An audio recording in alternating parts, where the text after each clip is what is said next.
Four Sublime States by Venerable Nyanaponika Therabodlinet's book e-library email, d@budlinetnet website, www.budhanet.net Buddha Dharma Education Association Incorporated e-publisher acknowledges with thanks the Buddhist Publication Society, BPS, Kandy, Sri Lanka, for the permission to reprint this booklet. May the merits from this Dhamma be to the welfare and happiness of all beings. The Four Sublime States, an Inward Journey book published by Inward Path P.O.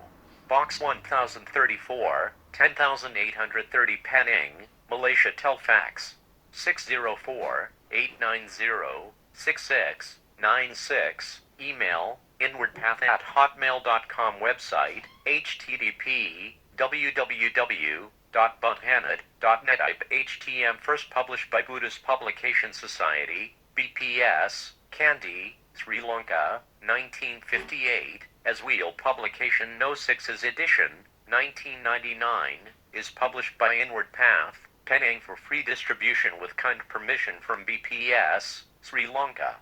Copyright 1999 Buddhist Publication Society P.O. Box 6154 Sanghara Jamata Kandy, Sri Lanka. Book layout and design by Sunanda Lim Hoang. An Inward Journey Book 03099 E4 Sublime States by Nyanaponika Era. Contemplation on Love, Compassion, Sympathetic Joy, and Equanimity, published by Inward Path Penang, Malaysia. The Four Sublime States. Lord Buddha singles out four mental qualities as important for cultivation. He describes them as noble, low, and sublime, and strongly encourages their development. He can transform our lives and the world, giving beauty, joy, and meaning. What are these four mental factors? Are love, compassion, sympathetic joy, and equanimity. Yes, to love all beings equally without discrimination, to be compassionate to all, to rejoice at the happiness and success of others, and to be even-minded, steady, or equanimous in facing the vicissitudes of life. Oh, how wonderful if we but can live in this manner, and how much and happier the world will be. In this booklet, Venerable Nyanaponika Era explores with his sharp and incisive mind the various aspects of the four mental factors and shows us how they can be applied and practiced in our daily life. Nyanaponika Era, 1901 to 1994, a German Jew, was one of the most highly respected Buddhist scholar monks in modern times. One of the founding members of the Buddhist Publication Society, BPS, Kandy, Sri Lanka. He was renowned for his many important Buddhist writings. The now classic Heart of Buddhist Meditation, 5 Contents, the Four Sublime States, 5 Introduction, 7 The Basic Passage on the Four Sublime States, 13I, 13II, 13III, 13IB, 14 Contemplation on the Four Sublime States, 14I Love, B, 14II Compassion, Karu, 16II Sympathetic Joy, Muted, 18 Ib Equanimity, APEC, 20 The Interrelations of the Four Sublime States, 24 The Simile of the Sought, 36 Introduction. At Four Sublime States of Mind have been taught by the Buddha: love or loving kindness, B, compassion, Karu, sympathetic joy, Muted, equanimity, APEC, in Pali, the language of the Buddhist scriptures. These four are known under the name of Brahmavira, a term we may be rendered as excellent, low, or sublime states of mind, or alternatively, as Brahma-like, God-like, or divine abodes. These four attitudes are said to be excellent or sublime because they are the right or ideal way of conduct towards living beings. Seisu Sampepa Idati provide, in fact,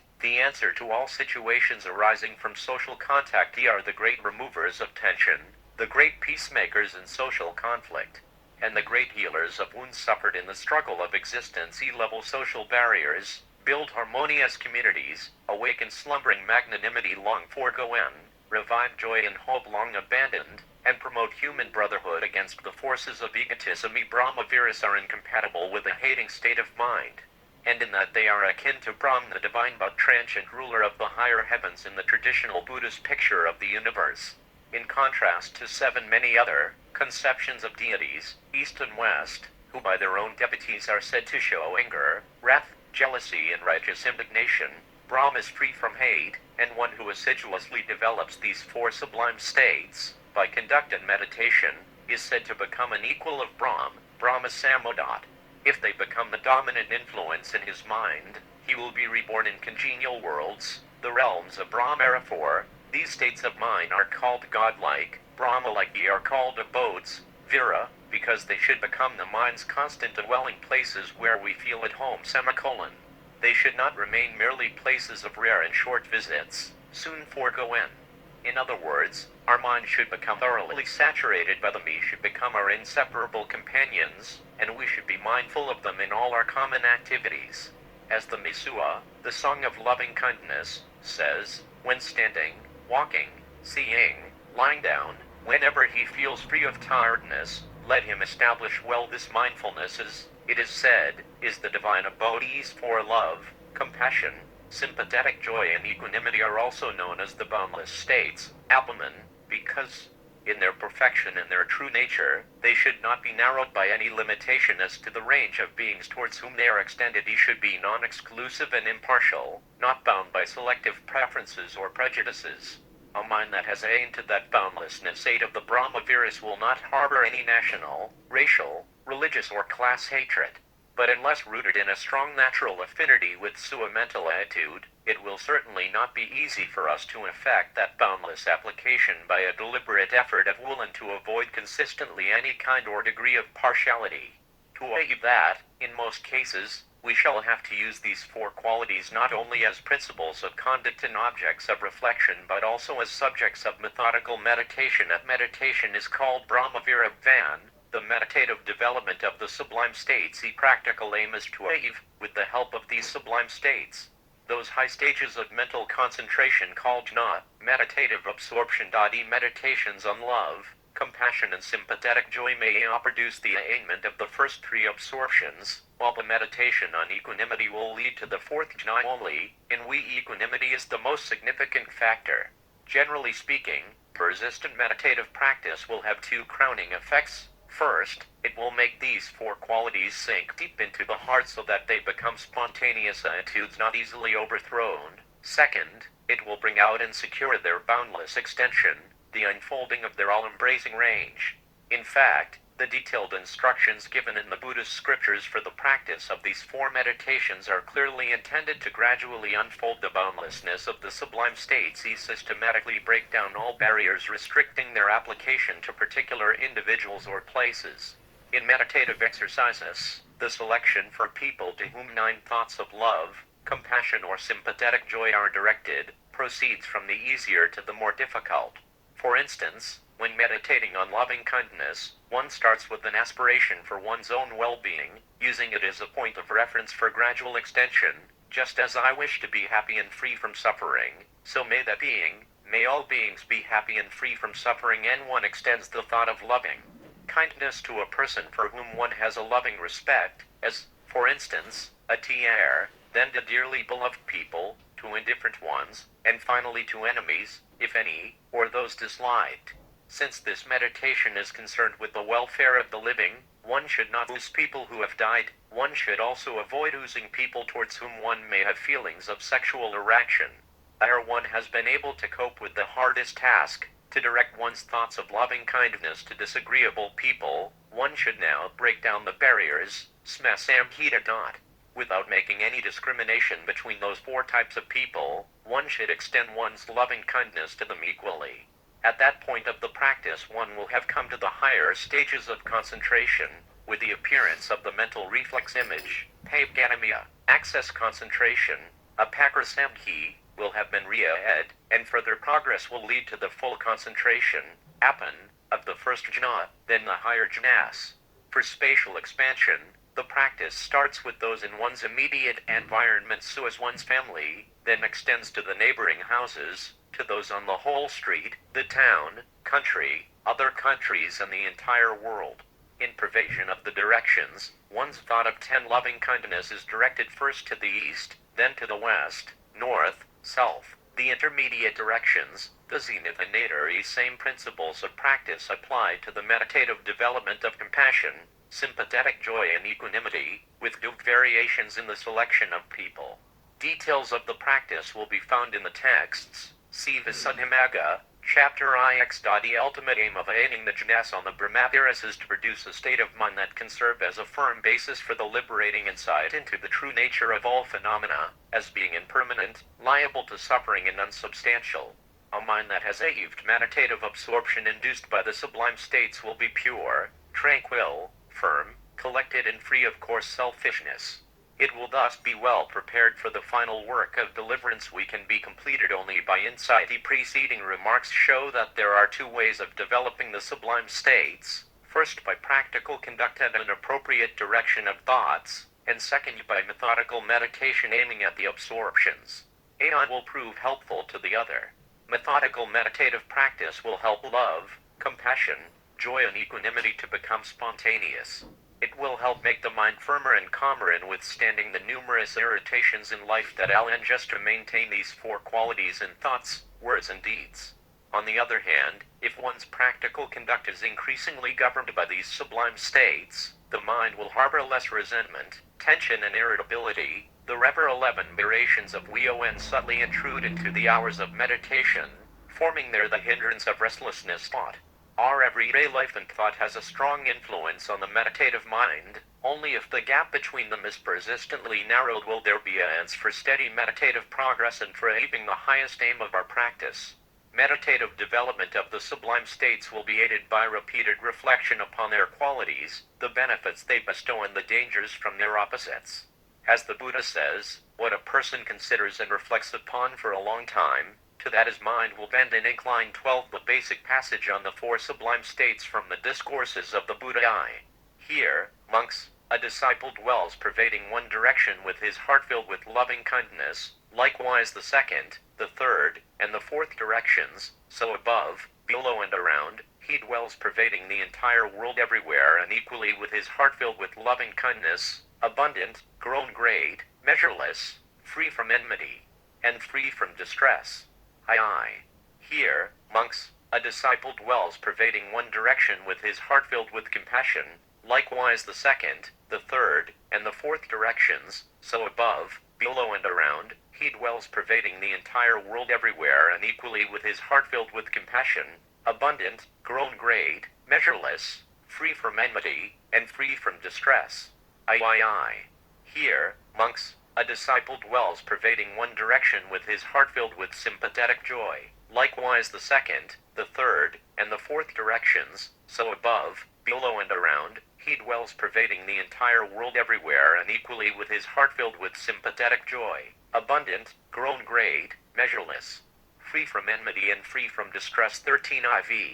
Here, monks, a disciple dwells pervading one direction with his heart filled with equanimity, likewise the second, the third, and the fourth directions, so above, below and around, he dwells pervading the entire world everywhere and equally with his heart filled with equanimity, abundant, grown great, measureless, free from enmity and free from distress. DGHA Nikaya 13. Contemplation on the four sublime states. I love, love, without desire to possess, knowing well that in the ultimate sense there is no possession and no possessor. This is the highest love, without speaking and thinking of I, knowing well that this so-called I is a mere delusion. Love, without selecting and excluding, knowing well that to do so means to create love's own contrasts, dislike, aversion and hatred. Love, embracing all beings, small and great, far and near, be it on earth, in the water, or in the air. 14. Love, embracing impartially all sentient beings, and not only those who are useful, pleasing or amusing to us.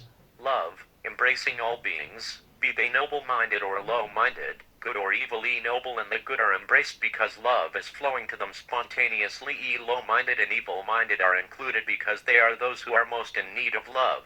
In many of them the seed of goodness may have died merely because warmth was longing for its growth, because it perished from cold in a loveless world. Love, embracing all beings, knowing well that we all are fellow wayfarers through this round of existence, that we all are overcome by the same law of suffering. Love, but not the sensuous fire that burns, scores and tortures, that inflicts more wounds than it cures, flaring up now, at the next moment being extinguished, leaving behind more coldness and loneliness than was felt before. Rather, love, that lies like a slow but firm hand on the ailing beings, ever unedged in its sympathy, without wavering, unconcerned with any response it meets.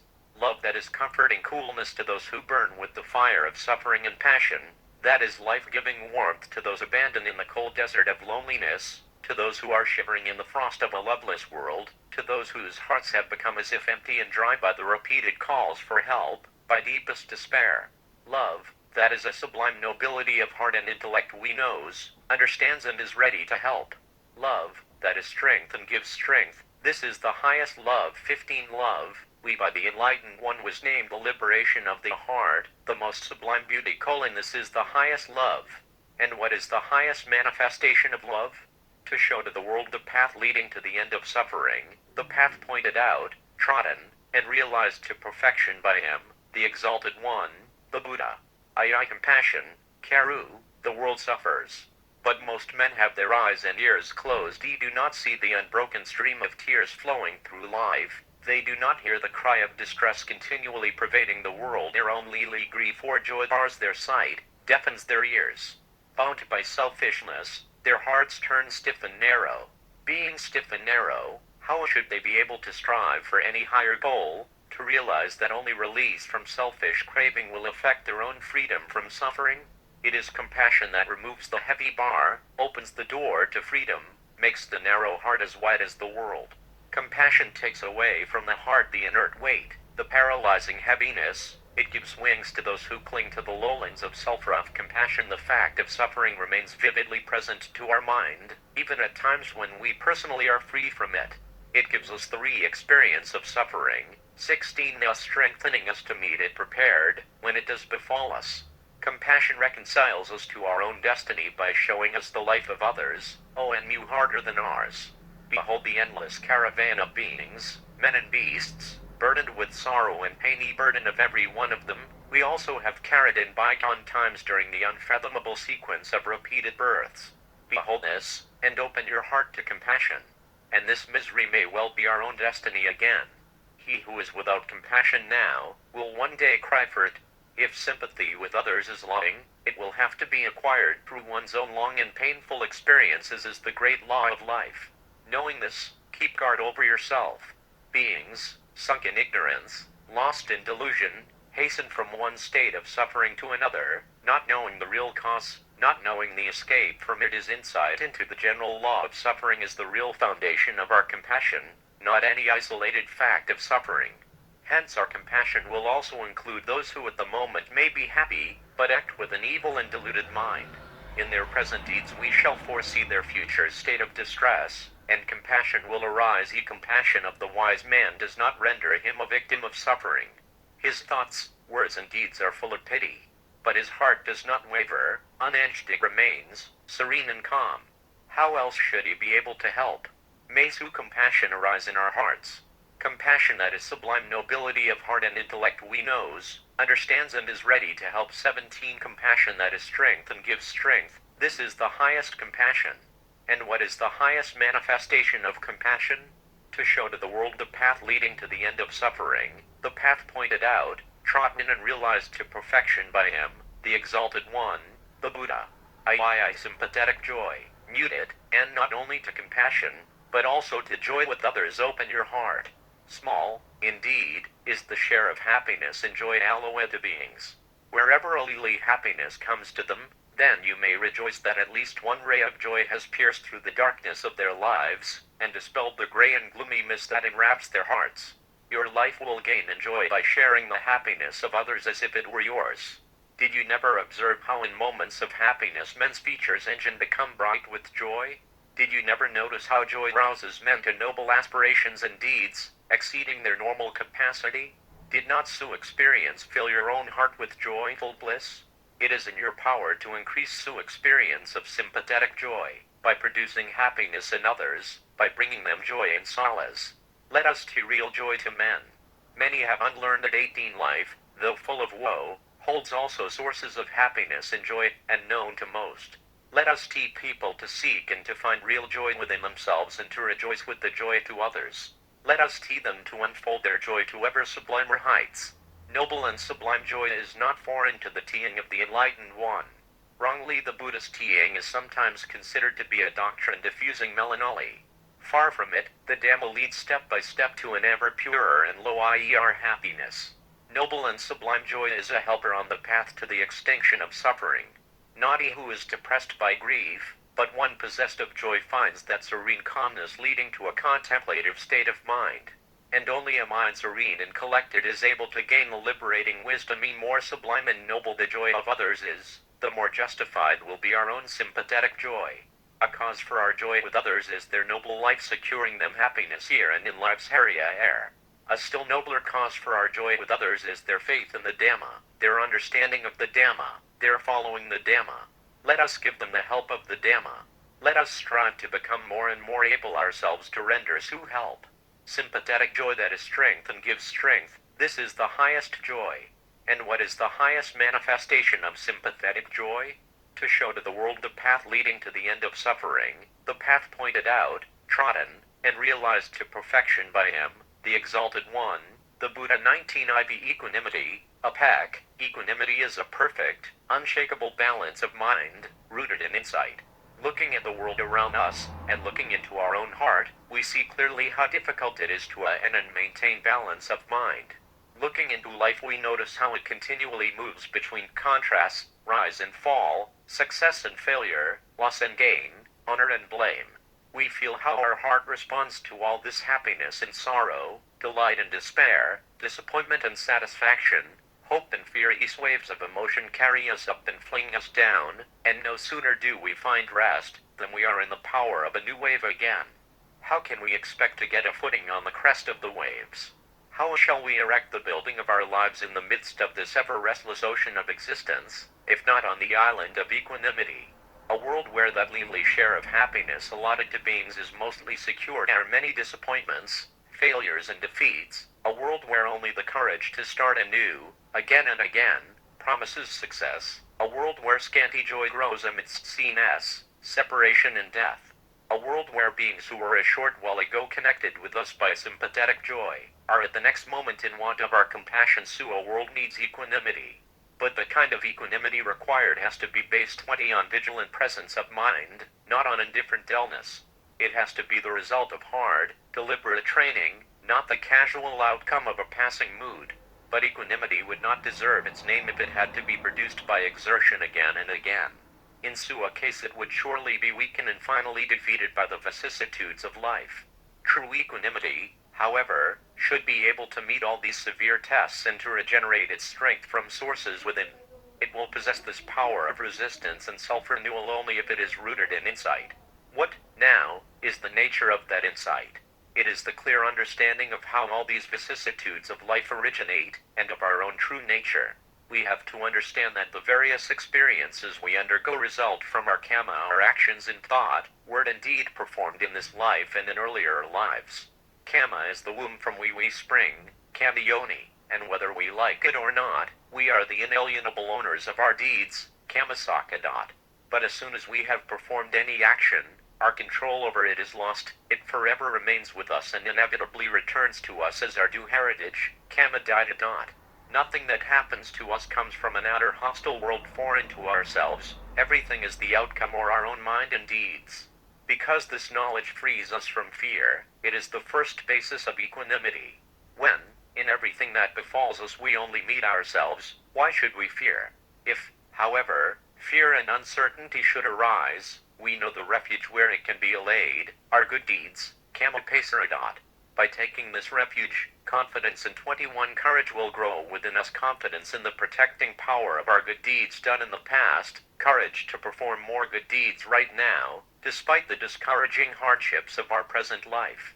For we know that noble and selfless deeds provide the best defense against the hard blows of destiny, that it is never too late but always the right time for good actions.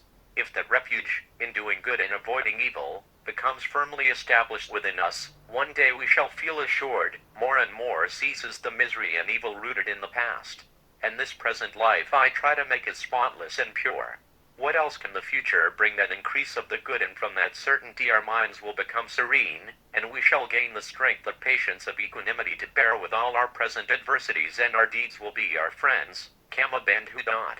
Likewise, all the various events of our lives, being the result of our deeds, will also be our friends, even if they bring us sorrow and pain. Our deeds return to us in a guise that makes them unrecognizable. Sometimes our actions return to us in the way that others treat us, sometimes as a thorough upheaval in our lives, and the results are against our expectations or contrary to our wills. So experiences point out to us consequences of our deeds we did not foresee. They render visible half-conscious motives of our former actions we tried to hide even from ourselves, covering them up with various pretexts. If we learn to see things from this angle, and to read the messages conveyed by our own experience, then suffering, too, will be our friend. It will be a stern friend, but a truthful 22 and well-meaning one who teaches us the most difficult subject, knowledge about ourselves, and warns us against abysses towards we are moving blindly. By looking at suffering as our teacher and friend, we shall succeed in enduring it with equanimity. Consequently, the teaching of karma will give us a powerful impulse for freeing ourselves from karma, from those deeds we again and again throw us into the suffering of repeated births. Disgust will arise at our own craving, at our own delusion, at our own propensity to create situations we try our strength, our resistance, and our equanimity. Second insight on equanimity should be based as the Buddhist teaching of no self. Anatta's doctrine shows that in the ultimate sense deeds are not performed by any self, nor do their results affect any self.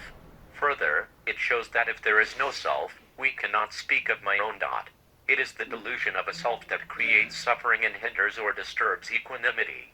If this or that quality of ours is blamed, one thinks, I am blamed and equanimity is shaken.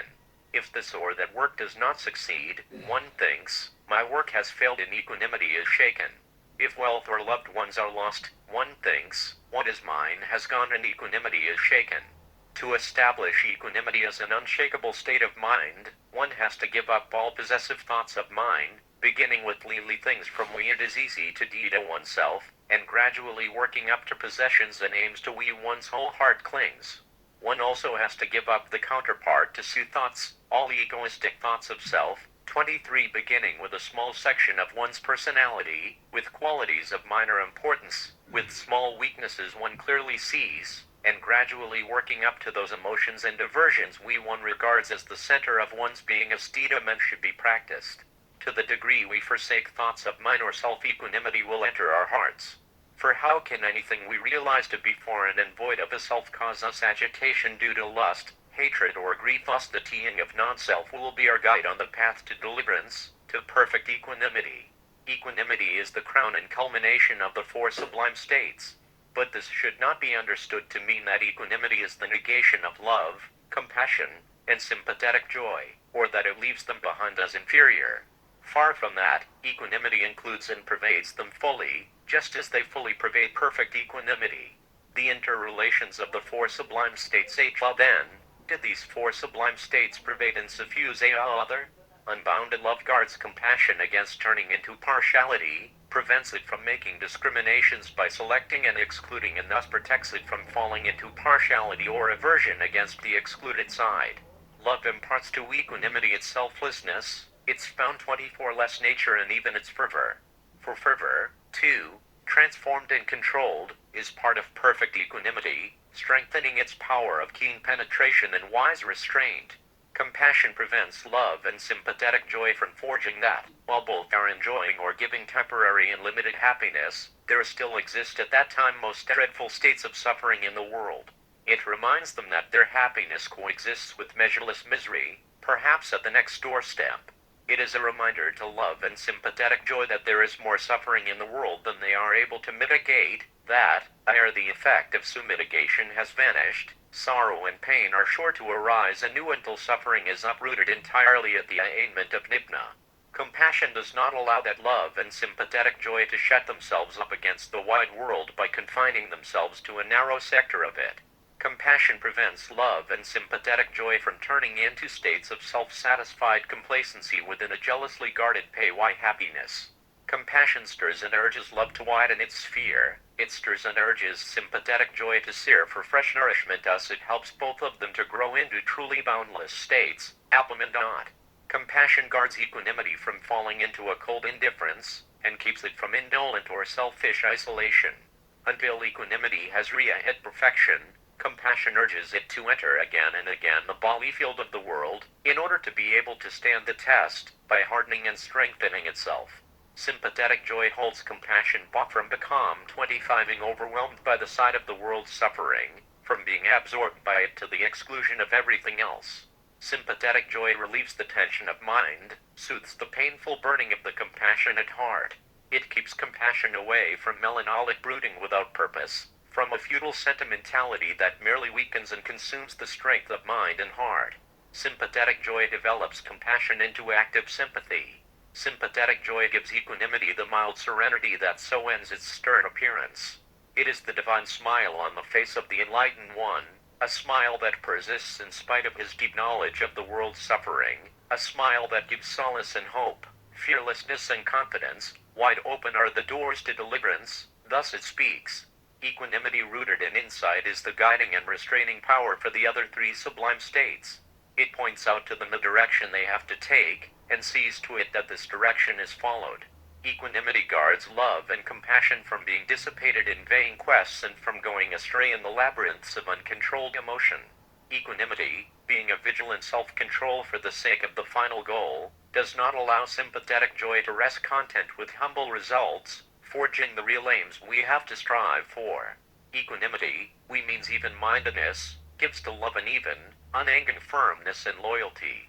It endows it with the great virtue of patience. Equanimity furnishes compassion with an even, unwavering courage and fearlessness, enabling it to face the awesome abyss of misery and despair. We confront boundless compassion again 26 and again. To the active side of compassion, equanimity is the calm and firm hand led by wisdom indispensable to those who want to practice the difficult art of helping others. And here again equanimity means patience, the patient devotion to the work of compassion. In these and other ways equanimity may be said to be the crown and culmination of the other three sublime states. The first three, if unconnected with equanimity and insight, may dwindle away due to the law of a stabilizing factor.